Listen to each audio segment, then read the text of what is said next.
Welcome to the Next Gen Podcast. Stepping up to the microphone are your hosts, Bryson Wright and Alex Winton. They got next, so let's get to the show.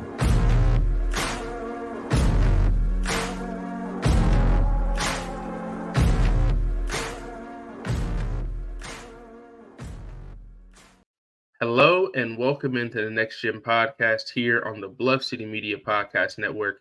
As always, I'm your host, Bryson Wright, and I'm joined by my co-host, Alex Winton. And we got a lot to get into this week after the Grizzlies have fallen down to 1-7. We're going to be talking about a lot of the reasons why they have gotten to this point, talking about the addition of Bismack Biyombo and some of the roster changes that might happen because of that, and also the wing position as a whole, just because that's something we've been talking about the whole preseason. So talking about the wing position and how they probably need to get a little bit more from there and everything going forward. But got to start, Grizzlies, since the last time we had a pod, went 1-2. One of those losses to the Trailblazers, the other one to the Miami Heat. All three of those games ended up being really, really close, with that first Trailblazers game going into overtime. The second one, the Grizzlies needing a big fourth quarter, especially from Desmond Bane, to kind of close it out. And then against Miami, really fought to the end, had a chance near the end of the game, but just some defensive miscues and miscommunications down the stretch really is what messed them up. And some questionable foul calls. I never really blamed the refs completely. I don't know if it was completely on the refs, but, some questionable foul calls at that end with the already problematic defense the Grizzlies have been playing for a lot of the season. I will say, as a positive, the last three games, I do think the Grizzlies defense has been a little bit better, at least than the giving up the most threes in the NBA over the first 5 games. I think it has gotten better. And I do think that even though their defense can still get better, I would say in the last 3 games, they've defended well enough to win. But it just comes down on the offensive end. They've got to find offense from somebody other than Jaren Jackson Jr. and Desmond Bane, because they just can't find that consistently. And then even when you do finally get some offense, a little bit of a spark off the bench that you did get from Luke Kennard in that game against the Heat, Bane has his worst game of the season, even though Jaren, I still felt like played pretty well in that second half, came out in the second half and played pretty well. But he also got off to a slow start as well. It's going to be really hard for the Grizzlies as currently constructed, with Ja Morant being suspended and all the injuries, to win games when Desmond Bane isn't on, or when Jaren Jackson Jr. has a bad first half. So it's one of those things where I think both of them, not to say they have the blame, but I think they're kind of getting used to being the top dogs on the team. Desmond Bane is definitely still getting used to getting the best defender on the other team on a nightly basis and being the number one person in the scout. I think that's really what you saw from Miami. Especially, they just came out. They were not giving Desmond Bane any space at all. They were face guarding him the entire game, basically. And they had Jimmy Butler on him at times. I thought Jimmy Butler did a really good job the entire game on him, and really just made it hard for Des to get any kind of open space. And then it didn't seem like the Grizzlies, I felt like they could have done a little bit better to run some more plays off the ball to get Bane open a little bit more, instead of making him the primary ball handler, because he's just not really used to doing that yet. But yeah, there's a lot of things you can get to over the start. I will toss it over to you and see what you got to say just for a quick opening before we get a little bit deeper. Yeah. Well, to start, it's good that the Grizzlies got a win to start. You didn't want to build a deeper hole than you already were in at 0-6. And obviously that first Portland game, they basically were up, I can't remember, maybe 10, with maybe 2 minutes to go, and they just blew it. Now, granted, I will say there were a couple calls that, again, I don't like blaming the refs. Like you said, I don't like blaming the refs either. But there were a couple calls where I feel like it's those were swing calls, and I felt like those were bad calls. And they couldn't challenge it because I think they were already out of challenges at that point to some extent. And so it kind of, I won't say flipped the momentum, but it obviously shifted it a little bit. And then going into overtime, I felt like they didn't really have enough because, again, like I've talked about, the margin of error is very slim. So like you said, any little thing, whereas you have a bad Bane game or a bad Jaren half or bad game or even a bad game from Smart, you just can't afford it. You basically have to be not perfect, but damn near perfect to win a game. And so it's kind of just very hard to sustain that. Because again, it's just, sometimes mistakes are going to happen. But it was good for them to see them win that second Portland game. Because again, even in that game, they were down, I think, like maybe like 8 or like 12 or 10 or like 4 or 5 minutes to go, and they went on like a 26-2 run. And obviously that was good. I think, I felt like that win helped them kind of get, I want to say, I feel like a weight off their shoulders probably in a sense, because they felt like, they're doing a lot of different good stuff, or, in practice and things of that nature. But, because they've been close in most of these games, they just haven't been able to win them. And so I think, for that to happen, it really helped them out, feel more relief. And that's why I think in that Wednesday game, or not Wednesday game, but Monday game, they played a lot, or no, Wednesday game, they played a lot better. Again, like you said, the calls in that Miami game were kind of in, like, I think, if I'm not mistaken, Bam got like 16 free throws, which I think was like a season high, or not even season high, but like almost a career high. Like, and granted, some of them were fouls, but I do feel like the amount of fouls called both ways was messing up the flow of the game. And if for a team that already can't find their offensive flow, that kind of just messes them up even more when you have a stoppage every other possession.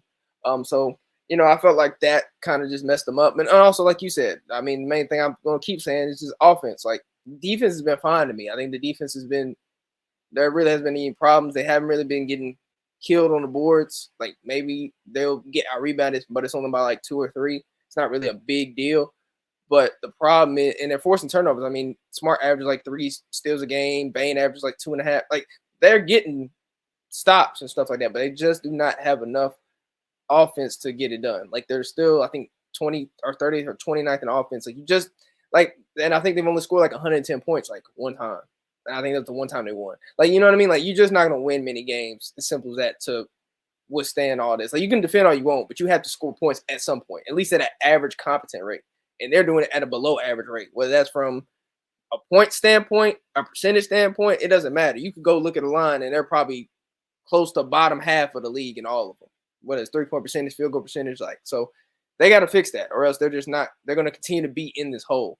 So they got to find offense from different ways, where you said more stuff for Bane might be an option, maybe for Kennard might be an option, try to get out in transition more. Like, you got to find little stuff that can increase your margin of error, because it's already non-existent with the injuries and how the roster set up. So you really have to find anything that you can to give you an advantage. So, but I'm glad they got a win.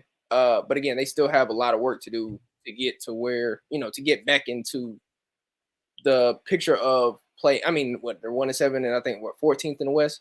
And it's early still, but you have to start stringing some games together, or else you're going to be in a situation where, like I said last week, you're putting yourself too far behind to get at least into the play-in. So, that's really my biggest thing. They got to start stringing games together now.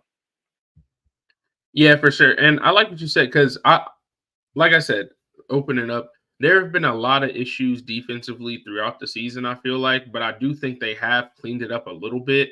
I do think at the end of that Heat game, there were just like some questionable decisions defensively. I don't know if it's a coaching thing. I don't know if it's players making mistakes or whatever. But really, like, on that last possession, like, I know that, like, going down the stretch, the Grizzlies had been down by 8, and they had trapped on those previous 2 possessions, ended up getting steals, getting out and running. And I feel like that makes sense when you're down by 8 with like a minute left. But then when you actually get those turnovers and you get it to a 3-point game, I feel like, and you have 35 seconds left, I feel like that's when you should be playing straight up defense instead of trying to trap and force a turnover. Because I know obviously you'd love to force a turnover every time, but it's like, if you can just get a stop there, you get the ball back down 3 with 11 seconds left. You're going to have to shoot a 3 regardless. So I would have liked to see them not trap at the end of that Miami game. And I don't know if that was something that Taylor Jenkins, if that's something that Taylor Jenkins said that he wanted them to do, or if that's something that it was like a mistake on defense or whatever. But if that's what Coach Jenkins asked them to do, I would disagree with that. And then if it's just a mistake, it's just like, you can't have a mistake at the end of that game. But yeah, trapping at the end of the game is not what ended up losing them the game, because it was already pretty much out of reach, not completely out of reach, but they probably weren't going to win that game regardless. Once it got to that point, it would have been an amazing comeback. But just like the little things like that, I feel like are holding the team back from going to the next level. I also think that like the offense is the main issue now, just because it seems like every time the Grizzlies do string together a couple stops, like in the past couple games, the Grizzlies have done a much better job at stringing together multiple stops. And it feels like they might get 3 or 4 stops in a row, and they might be down by 2. Like in that Miami game, they had cut the lead to 2, and I'm pretty sure they made like 3 or 4 consecutive stops. And then on the other end, you just can't score to get over the hump. And it's just like those, and it's really about moments. Like that's what I heard a lot of people talk about this, and I do agree. I think a lot of it come down to like they haven't won the big moments of the game. Like they'll make the comeback, and right when it's like this is the moment where you got to hit the big shot, or this is the moment where you take the lead and make your run and all that, they just don't do it. Like, and I think that's been the main issue, is just like they haven't made those timely shots like they have in the past. They don't have anybody to really go to in those situations, especially if it's a situation when Ja and Bane aren't on the floor, or not Ja, when Jaren and Bane aren't on the floor. Obviously, Ja's not going to be there too. So I think they're still also trying to recover from that, because so often in the past, whenever it's time to make that big run, or whenever it's time to take the lead, that's when you give the ball to John Morant and tell him to go make a play.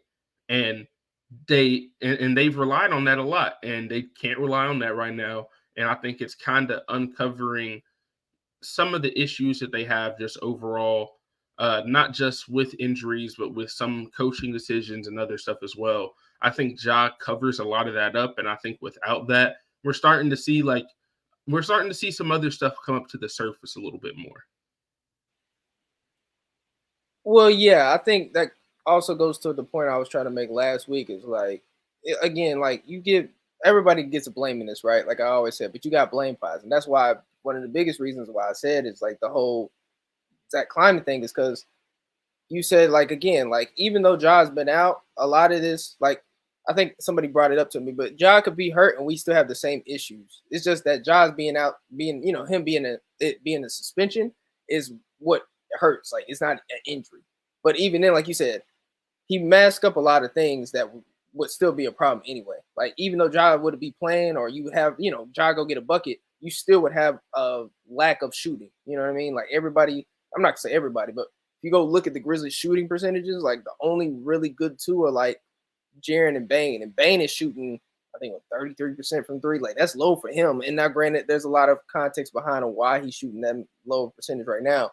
But like even then, you go around the line, like it's like I think David Roddy's at like 29%. I think Luke, obviously, who's been getting better the last couple games, I think he's at 31%.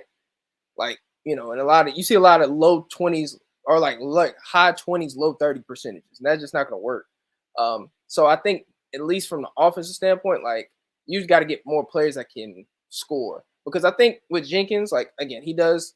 I've seen a lot of criticism, and while I do understand it, like at least offensively for me, I think the process is fine. They just have the personnel that fits the process, because they get a lot of open looks, but they don't have a lot of players that can make shots, and so that's why the other stuff that is a problem. Whereas guarding, like 3-point line, or like you said, with the adjustments that they might, little decisions they might have here and there, it costs you more because, like, again, I keep coming back to it, margin of error they don't have.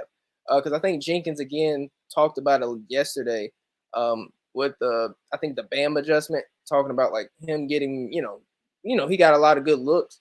And I felt like, they made, he shot some tough shots, but to a certain degree, for the most part, a lot of those jumpers were too easy. And now, granted, I do think part of it, I think a lot of those were on Bismack, and I'm not trying to give, again, Jenkins like no blame, but like Bismack is new, so I mean, he has guarded Bam before, but again, I guess that could have been a game plan, or just Bismack didn't respect his jumper, or whatever the case may be. Either way, there was a couple times where he just get into rhythm, like, and was able to just get whatever he wanted offensively.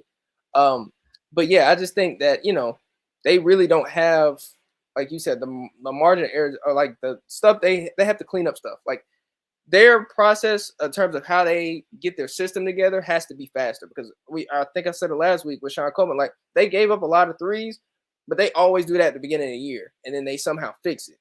And then the same with the offense. The offense, I'm gonna say, starts slow, but they start looking better as the season goes along. Problem is, they need to basically make that process be accelerated, and it needs to happen more sooner than later. Because now you're gonna get the same stuff like we're talking about with these adjustments that they are not making, and it costs you. You know, like whereas again, like you said, the three at the end of the game that didn't really cost you per se. But again, the double probably wasn't the best thing to do, especially because I think it was Kyle Lowry who they doubled. Like you could have just left him 1-on-1, even though he's having his best game of the season. You probably could have left him 1-on-1. And I mean, again, they gave it to a guy that I think before, if I'm not mistaken, he only shot or made like 6 threes on the season out of like 20 something. He just hit a big shot. So, you know, you got to give him credit. But there were certain things in the game they could have adjusted to. But like you said, it's hard, man. It's hard. It's hard to find a way. Like it's hard to find a way because, you know, you got to find any little advantage. And so, you know, they just got to figure it out. I mean, again, you either players got to play better. Well, and players got to play better in the sense of this, like you said, timely momentum shots. Because I think that's the really big only thing I can say for Bane and Jaren is that there have been times where they'll make or they'll have a shot that's really key and they'll miss it. And I'll be like, man, that's a big miss. Like I think yesterday they were either up by 1 or down by 1. I think they were up by 1. And I think Bane missed a wide open 3, and I felt like that was a big miss. I felt like that's really the biggest thing. They're missing the swing momentum plays, the key shots, timely shots. Like they haven't been able to get those plays consistently. They've made stuff where they'll have a couple possessions in a row. Like I think out of the half, I think Bane and Jaren scored like the first 8, and that got them back in the game. But you need it even at the end of the game where it's like a 1 or 2 possession game, and you got to hit that shot. Especially now, like I said, there's no margin of error. So if you miss it, it just feels like you're fighting behind the 8 ball even more just to come back or keep the lead. So I think that's really the biggest thing for me is that they got to make more timely momentum plays because, and not just them, the players in general too, because I think there were a couple times in past games where David Roddy missed a layup and we were up by 2 or 3, and then the momentum just halted. And then there was one where I think Bane had a turnover and then it led to an end where like stuff just got halted. They would build momentum, like you said, and then it'd be stopped. And so I think that's really the biggest thing is that they got to have more timely plays. Consistently, because it's not like they haven't had them at all, but again, it's just consistent because like that's why they keep saying like they be in these games, but they haven't gotten over the hump. So, you know, and again, they did in the Portland game, that one Portland game, but they didn't do it last night. So, you know, they still got to figure it out again, like because I don't think any big outside, you know, there might be changes and tweaks to the lineup, but in terms of like roster moves, I don't see any, you know, as soon as possible. Like that probably won't happen until a couple months from now because of, you know, how contracts work and everything. So a lot of it has to be on the players and coaches to figure it out, whether that's changing philosophy and schemes or lineups and players just playing better. So yeah, they got to really figure it out. Yeah, for sure. I want to go back to the thing you said about Bam too, because I think that was probably the thing that was the most confusing thing to me was not like I said, I don't know exactly if it was on Bismack himself not getting up onto Bam on those situations or if that was like a scheme thing. But if that's a scheme thing, it doesn't make any sense because Bam Adebayo is known for being a mid-range jump shooter. And I'll be honest, like Alex, I wouldn't give you or me the shots they were giving Bam. Some of those nights, I'm like, dang, like he's wide open at the free throw line. You're in the restricted area. I'm like, man, I'd take that shot to every time. And I'm not even Bam Adebayo. Like, dude is wide open at the free throw line. And I'm like, dude, you can't give him that shot. And like you can't give NBA players that shot, man. Like it's just that simple. And I think that was the infuriating part because it would be one thing if it was somebody who's not known for shooting mid-ranges or somebody, it was like, you know, if it's the other way around and if it's somebody like Bismack on the other side, you know, he doesn't really shoot like that, I get it. But Bam Adebayo is known for defense and shooting. Like that's his second, that's like his number one thing he's known for on offense is being able to hit a mid-range jump shot. And not only does it happen once, I think it had to happen at least like 4 times where he was just completely wide open. Nobody got a hand up in his face at all. And then after after the game, Coach Jenkins said he made tough shots. I'm like, okay, he might have made one or two, but I mean, he was making wide open mid ranges and free throws, man. Like most of the game, that's what he was doing. So in terms of like scheme stuff, like that would be the one thing where it's like, if I could ask Coach Jenkins about that, I'd be like, so is that something you did? Or like, as much as I do love Biz, I hope that it was just Biz making a mistake. Because if the scheme was to leave Bam Adebayo open, we have much bigger problems. So I'm really hoping it was just Bismack making a mistake. And as you know, new new team, everything like that. But like that has to be the number one thing on the scouting report when you're playing a guy like Bam Adebayo. So yeah, like, and then I keep saying, it's really the moments, and I feel like those were moments too, because those wide open jumpers that he was making, a couple of those were in the third quarter when the Grizzlies were making that run, and you're down by one or two, and now you give up a wide open jumper. Like that's what he's known for. So now you're back down by four, and then it just like everything always just continues to compound on everything else. But I did want to move on a little bit to the wing position in general, because we came into the season talking about like the young wings and the wing position was going to definitely be a problem. I feel like, or you're going to need big jumps from somebody there, whether it was Zaire, whether it was Roddy and Laravia. Last week we said we haven't gotten that jump from all of them, or really any of them. So that is an issue. I think that with more health and everything, and obviously when Ja comes back, it will change up the rotation a little bit. So maybe you end up seeing Zaire coming off the bench and that changes things. But as a starter, Zaire just hasn't been he hasn't been as good as you would have hoped for him to be, especially after how good he looked in the preseason. Uh, I feel like on defense, like in one-on-one situations, I feel like he's been pretty solid. But in terms of like the overhelping, it's not just on Zaire. Like the whole team has an issue with overhelping, but I feel like it's a lot of times when somebody's out of position, it has been Z. So I feel like Z does get a little bit out of position when he's fighting over screens or knowing who to switch on to and stuff like that. Once he does get switched on to them, like when he had a good stretch where he had one-on-one defense on Jimmy Butler. And once he actually got into that scenario where he was one-on-one with the shot clock going down on Jimmy Butler, he was fine and forced misses, forced an air ball, and did all kinds of stuff. But it's just like in those other scenarios, he hasn't been as good when it comes to rotations and stuff like that. But you can say that for the team as a whole, but I feel like that's kind of stood out to me for him. As for Roddy, he's not a catch and shoot guy. Like I feel like they're trying to turn him into a catch and shoot guy when that's not really the way his game needs to be for at this time.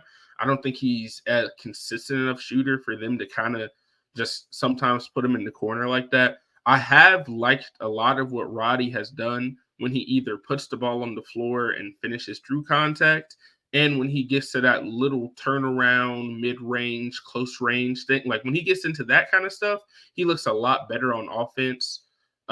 Defensively, he's had some issues just like everybody else, but I don't think he's the main issue when he's out there defensively. There's a lot of stuff you could bring up on the defense for anybody on the team.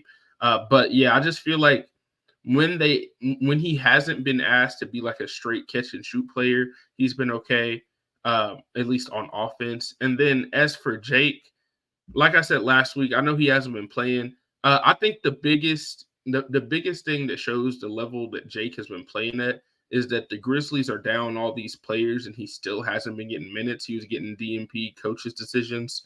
And you've got guys on two-way contracts playing more minutes than him, and he was a first-round pick.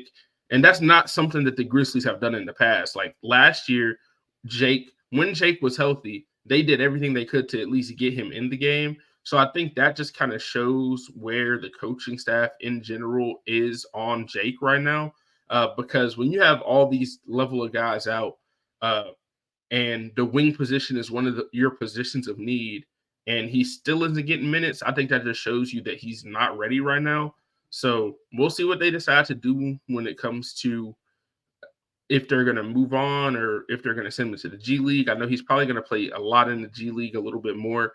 But yeah, there's just a lot of stuff that in terms of the wing position that there's still more questions than answers, I feel like, so far this season.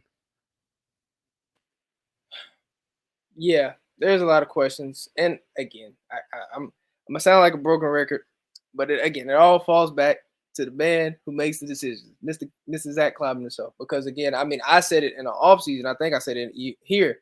Like that's why I was clamoring for like a veteran, quote unquote, wing, to be the guy that they traded for. Yeah, obviously because we were losing Dylan, but like, in the simple fact of a lot of the wings that you have, which we're talking about, are first or well, one's a third year guy in Zaire, but the other guys are second year guys. And like I said last week, a lot of these guys don't know what their game is or what their NBA skill set is, and they're dependent on to play this many minutes and have this big of like significant roles already. And so when they don't, their bad play matters a lot more versus if they were like the 11th and 12th man, then it wouldn't matter. Now, granted, injuries have made them, a bigger importance in the rotation, has moved them up.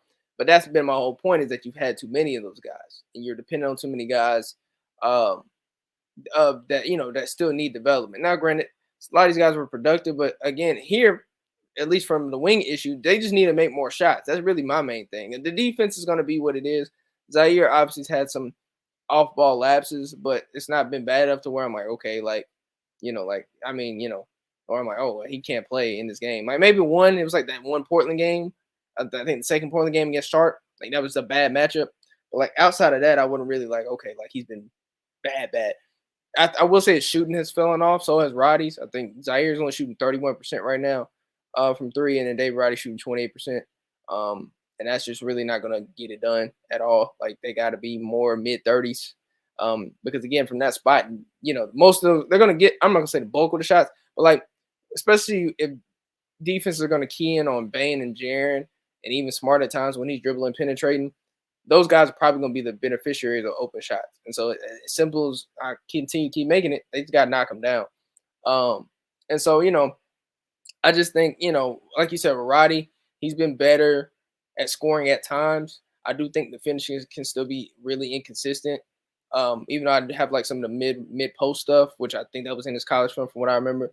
I've liked what Zaire's done in spots. I've really liked Zaire's rebounding particularly. He's averaging 6 rebounds right now, which again, I mean, from that spot we really haven't had. I mean, I don't want to bring up a name from Dylan Brooks. He's not on the roster no more, but like he's only averaging like 2 or 3 rebounds per year, whereas Zaire's averaging 6. Now, granted, a lot of that is, there's really, the minutes, but even then, eye test to me tells me he's chasing the ball a lot better in terms of rebounding. So, but yeah, I just think for the wings, it's just making more shots and just this roster in general. Like it's really it because the defense to me is not really the biggest problem when I watch. Like, I don't watch it, I'm like, man, they can't get a stop. Now there'll be some blown coverages, but it's not to the point where I'm like, man, they can't get it.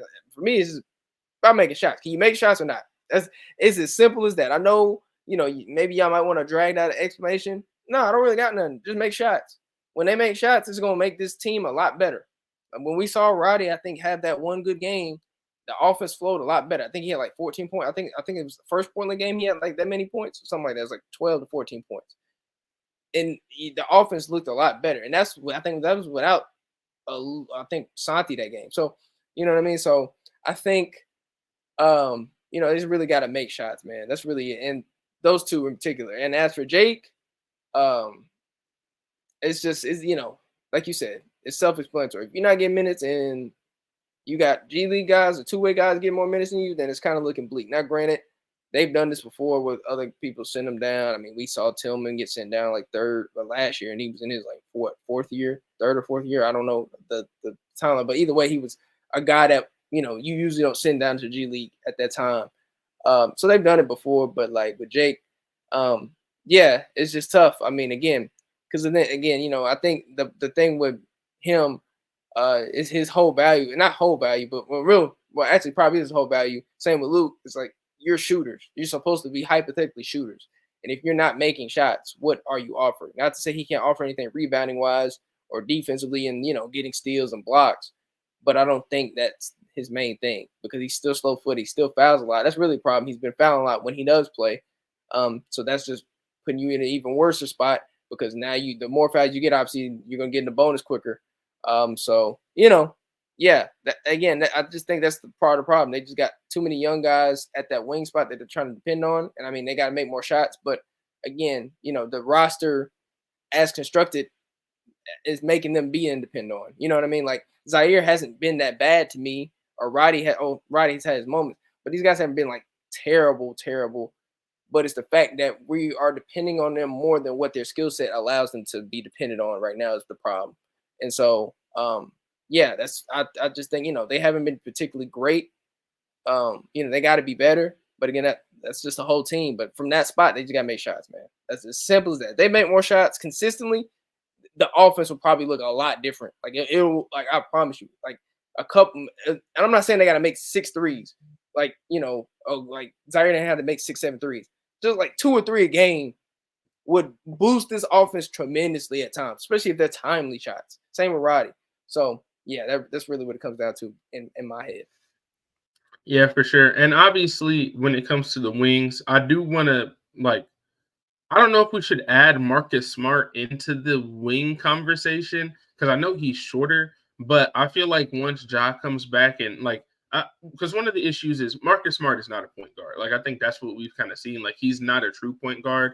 Kind of knew that coming in. Knew that he does have some juice with the ball in his hands and has been able to run the pick and roll effectively in the past.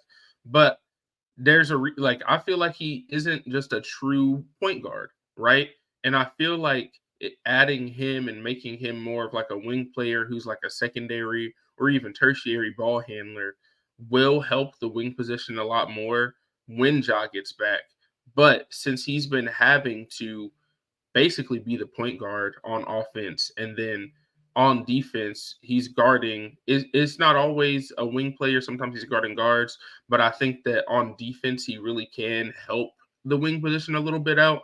But it's just going to be tough for him right now because he's playing point guard because he has to. Not only do they not have Ja Morant, but Derrick Rose is out. So not only is he playing the starting point guard position, there's really not a ton backing him up.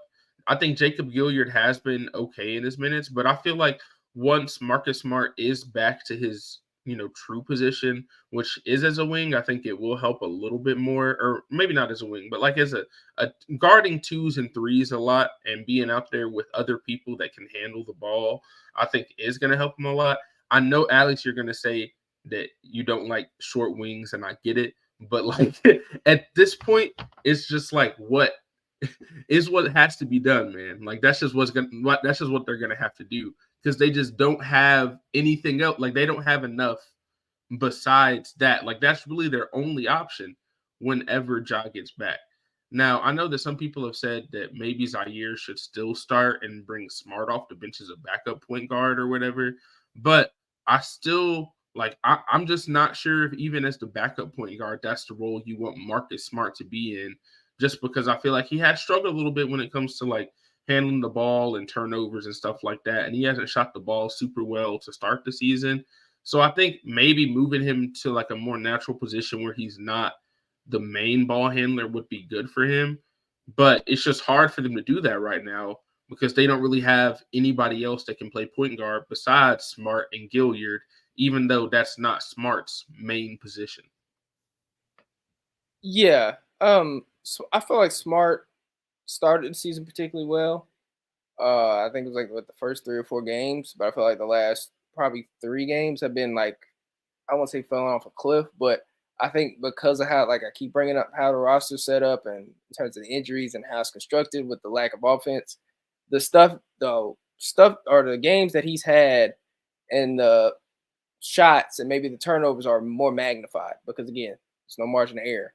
And so Smart, which I already knew, has tendencies of taking bad shots. It's not a surprise. Everybody knows this. That's to watch Marcus Smart, whether you watched him now, first time watching him, like he's always taking some hero ball shots. Now, part of that right now is that we can't afford those shots, but at the same time, who else is going to take them?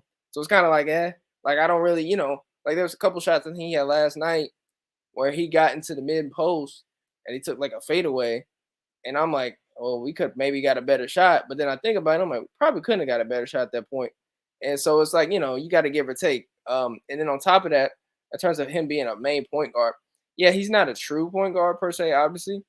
And I think, people have said like if they had a true point guard, they'd be in a better state. It helped, But a lot of it still goes down to the shot making because again, with Smart, like he's not a true point guard, but he'll still find open guys, and so guys are not making shots. But it does go to the point where he does have a bad turnover that hurts a lot more, especially if it's a live ball turnover and it leads to points off a turnover. So, yeah, I think when Ja gets back, he'll probably they'll just slide him to basically he'll be the two lined up, but he'll be guarding twos and threes. Um, but yeah, I mean, he's more better as a secondary playmaker than he is the main playmaker, which is why I think he'll look better when Ja's back. And maybe obviously in a different role. I think he'll be could be the quote unquote backup point guard, but he won't come off the bench because I think Zaire had to take a bigger leap than what he did for me. Now, granted, if Zaire next 20 or 17, 20 games is like averaging like 15 points a night, then hey, maybe. But like if he's this same Zaire, they'll probably just push him to the bench, and then obviously they'll start the Smart and Bane lineup. And I mean, that's cool if they do that. I mean, that's what I probably thought anyway. But yeah, I think that probably be, that's probably what they'll do or what they'll go with. But yeah, I mean, I think Smart has been, well, he started off good and now it's kind of like stagnated in terms of offensive production. I think defense has still been there for the most part, but yeah, he's got to get more offense because he was still shooting the ball pretty well to start, but now he's at 29% on the season. So now it's like, okay, now you got to start making some shots. Like, it's the same thing. And obviously, you got to take smarter shots, but he's got to make some. Like, he had a couple where they were easy shots and he missed. And so, again, like we said, you can't afford a bad Bane or Jaren game. I think you had a bad Bane game last night. I think he only had 15. But you also can't afford a bad Smart game neither, too. Like, you can't have both of those. You may have one and you can still maybe manage, but you can't have both. You have both. I think Smart only had like 10 points. And I think there was one time Smart took more shots than, I think right after the end of the first quarter, he took more shots than Jaren and Bane combined. And I was talking about that last year. That can't happen. I was saying that last year with Dylan Brooks. That can't happen. I don't care what it is. Even if he's making, that can't happen. You got to get more shots to those guys. Now, granted, I think that's part of Miami's game plan in terms of how, because I think Bane was good and guarded a little different way, so he wasn't being as aggressive. Jaren just didn't make enough. So I think that kind of played a part in it. But even then, still, you got to find looks for those guys more. But yeah, I mean, I think with Smart, he's got to pick up his offensive game first. Because again, we're gonna need it. Because even though we got Luke and Santi back, which is a boost, but we're gonna need him to score. Like it's just point blank simple. We're gonna need him to get back to where he was, where he's getting like I think he had 20 in the first 2-3 games. Like he's got to get to that for us to even get to the point where we're scoring at least at a competent rate. Especially if you're gonna have guys that can't at the wing still not making shots and stuff like that. So yeah, I think he's got to be better offensively. But yeah, that's really about it for me. Just, offensively, he's got to be better, but it's hard because, again, just how the roster and stuff's set up. So it's not all his fault. But again, like I always say, it's just, that's just the situation they're in. So he's got to be better. That's the only thing I can look at to get better at this point. Yeah, definitely. And then moving on kind of from Marcus Smart, I did want to talk a little bit about the way Bismack Biyombo has fit on the team so far. Because I know I talked about him playing against Bam and how he did have some issues, but I think overall, I don't think you can really ask for more of what he's been giving them so far, at least in the games that he has played. I think he's been really active on the glass. I think he's been really good on defense. And the lineups with Jaren and Biyombo out there have been awesome defensively, especially at the rim. Like they just really haven't given up much at the rim. I think he's been really good as a secondary rim protector to be out there with Jaren.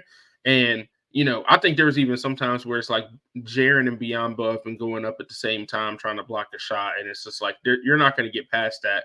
So I really liked what he's done defensively. I really like what he's done as a rebounder.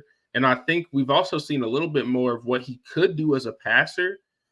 So they're obviously playing him in the Steven Adams role. He obviously can't do it to the level Steven Adams does, but he's been good as a screener. He's been good as a passer when they've asked him to do it, even though he hasn't done it a ton. And I think he's been good on the glass and everything like that. So in terms of the role that Biyombo is playing, I think that it's perfect for the Grizzlies. And I know he's not on a fully guaranteed contract, and they still have to guarantee his contract for the rest of the season. And until Ja comes back, he's on that suspended player exception. But I think it is going to I think it's very clear that so far, the way he's played, he needs to have his contract guaranteed because what he brings to the team is something the Grizzlies desperately need. And I don't know what they're going to do to fix that. I don't know if somebody is going to end up getting waived. They're going to try to make a consolidation trade or something like that to open up a roster spot.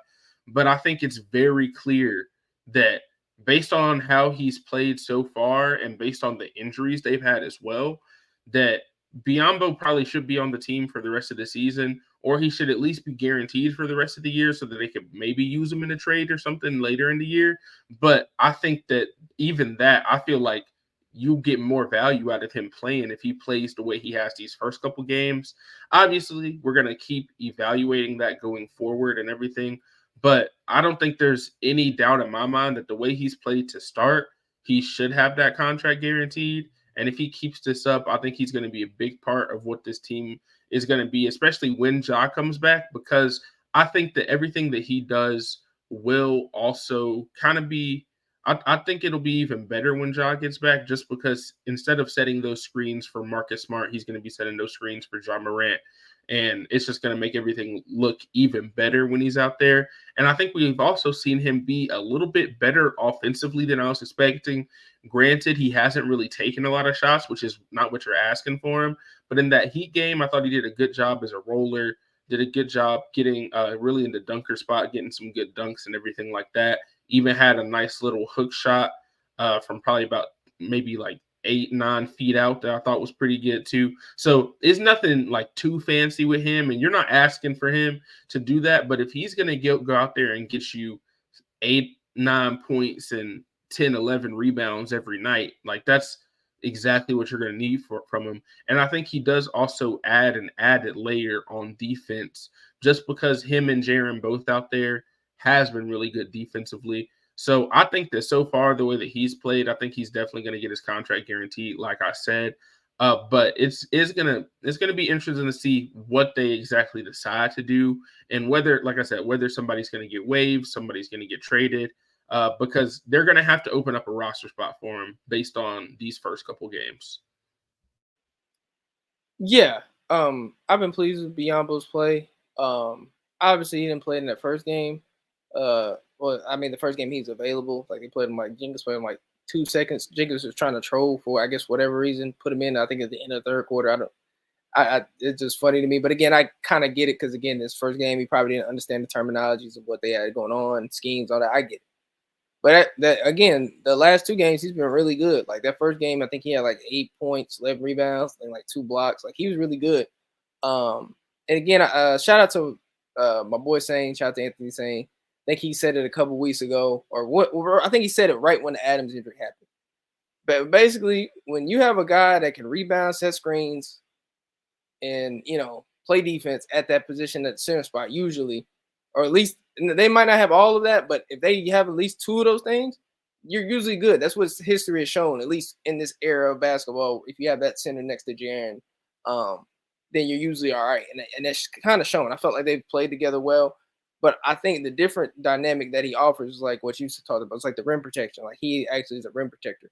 And he's not at like the craziest athlete, but for a guy that's like 6'8", 6'9", he's pretty athletic. Like, and he has a long wingspan. So like, he's not just he might be 6'8", but he plays more 6'10", 6'11". So because of the athleticism and the wingspan and stuff like that. So yeah, I mean, I think the last 2 games of start, I think he's had 10 rebounds and then 11 rebounds the other game. So like he's been rebounding well.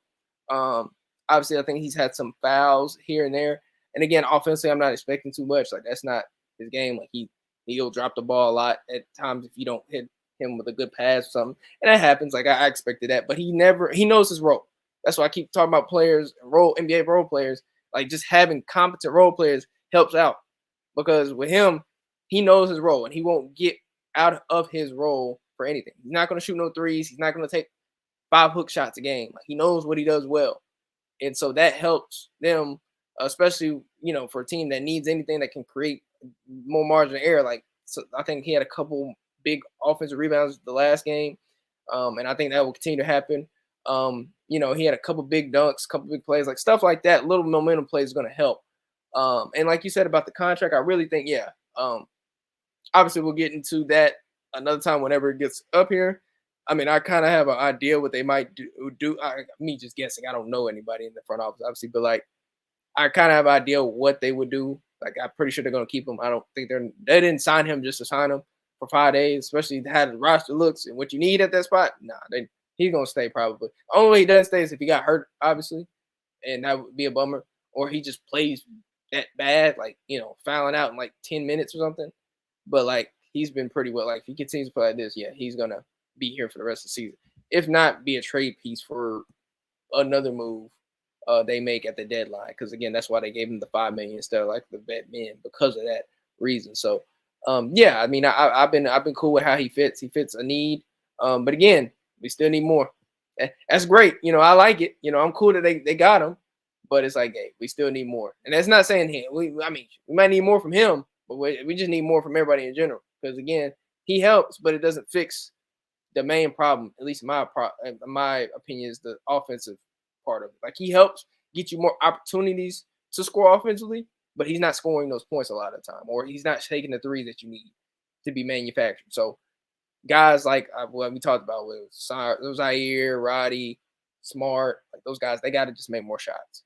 Bane, all those guys got to make more time he plays. So, but he does help though. I'm not saying he doesn't help, but just need more. But I mean, this is a good start. You know what I mean? So, I expect him to still be a fixture. I expect him to be a big rotation piece this whole season. I would not. I don't really see any reason why he wouldn't. It just, for me, just the stuff that he does and what he does is, and especially at that money, it's hard for me to see them say, okay, we're gonna cut him. Like, no, they're gonna cut somebody else, or they're gonna make a trade, and they're gonna figure that out. And if not, they might have already have it figured out. They're just waiting to do it, because again, they don't have to do it until another month from now or so. So, but yeah, I think he's played well.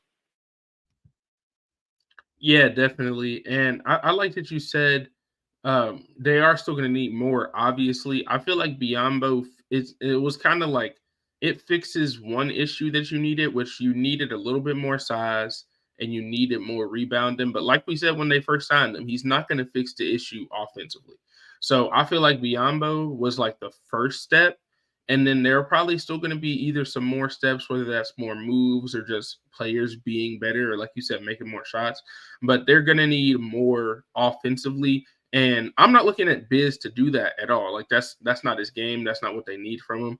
But I do think that they are going to need more offensively. So yeah, like I said, he fixes one of their issues, but not all the issues. But as always, I do want to say thank you to everybody who listened to this week's episode of the Next Gen Podcast here on the Bluff City Media Podcast Network. At least they got a win in this last week. That's the one thing I will say. Hopefully, the next couple of weeks we'll get to have some more wins to talk about and maybe be a little bit more positive going forward. But all we can do is break down the games as they come. And so far, it just has been a really disappointing start to the season for the Grizzlies. Hopefully they can find a way to turn it around and at least, string a couple games together before Dry gets back. But as always, I was joined by my co-host, Alex Winton. I'm Bryson Wright, and we will see y'all on the next episode. Thank you for listening to this episode of the Next Gen Podcast. If you enjoyed this episode, leave a like and a comment wherever you download your podcasts. Head over to www.bluffcitymedia.co, where you will find comprehensive coverage of all things Memphis sports and how you can become an insider. We'll see you back here next time.